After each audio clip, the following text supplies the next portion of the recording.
MG സർവകലാശാലയിൽ 154 PG ബിരുദ സർട്ടിഫിക്കറ്റുകൾ കാണാനില്ല. പേരെഴുതാത്ത PG ഡിഗ്രി സർട്ടിഫിക്കറ്റുകളാണ് കാണാതെ പോയിരിക്കുന്നത്. വിശദാംശങ്ങളുമായി മരിയ ചേരുന്നുണ്ട്. മരിയ, ഇപ്പോൾ സർവകലാശാല സർട്ടിഫിക്കറ്റ് വിവാദം കത്തി നിൽക്കുമ്പോൾ ഇപ്പോൾ ഏറ്റവും പുതിയ ഒരു വിവരം ലഭിച്ചിരിക്കുന്നത് 154 PG ബിരുദ സർട്ടിഫിക്കറ്റുകൾ കാണാനില്ല എന്നുള്ളൊരു വാർത്തയാണ്. എന്തൊക്കെയാണ് വിശദാംശങ്ങൾ? MG സർവകലാശാലയിൽ നിന്നും പേരെഴുതാത്ത 154 ബിരുദ PG സർട്ടിഫിക്കറ്റിലാണ് കാണാതായിരിക്കുന്നത്. 100 ബിരുദ സർട്ടിഫിക്കറ്റുകളും 54 PG സർട്ടിഫിക്കറ്റുകളുമാണ് കാണാതായിരിക്കുന്നത്. അതീവ സുരക്ഷാഭാവമായ പരീക്ഷാ ഭവനിൽ നിന്നുമാണ് ഇത് നഷ്ടമായത്. വൈസ് ചാൻസലർ ചുമതല വഹിക്കുന്ന ഡോക്ടർ CT അരവിന്ദകുമാറാണ് വിവരം സ്ഥിരീകരിച്ചത്.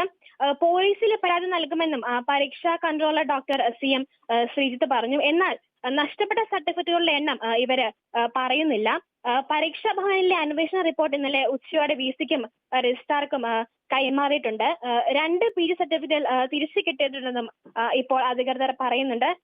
എന്തായാലും നിഖിലിന്റെയും വിധിയുടെയും പേരിലുള്ള വ്യാജ സർട്ടിഫിക്കറ്റ് സമീകരണ സംഭവം വിവാദമാകുന്നിടയിലാണ് ഇപ്പം MG യൂണിവേഴ്സിറ്റിയിൽ നിന്നും സർട്ടിഫിക്കറ്റ് കാണാനില്ല എന്നുള്ളതും ഏറെ ആശങ്കജനകമാണ്. ശ്രുതി, മരിയ, ഈ സർട്ടിഫിക്കറ്റ് കാണാനില്ല എന്ന് പറയുമ്പോൾ അധികൃതർ ഇതിന് നൽകുന്ന വിവരം എന്താണ്?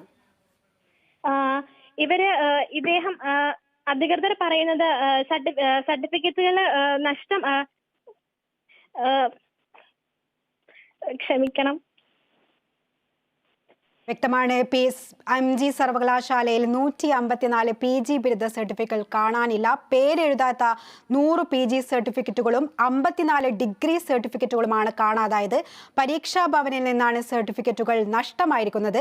പരീക്ഷാ ഭവനിലെ അന്വേഷണ റിപ്പോർട്ട് രജിസ്ട്രാർക്കും VC-ക്കും കൈമാറി. വിവരങ്ങളാണ് മരിയ നൽകിയത്.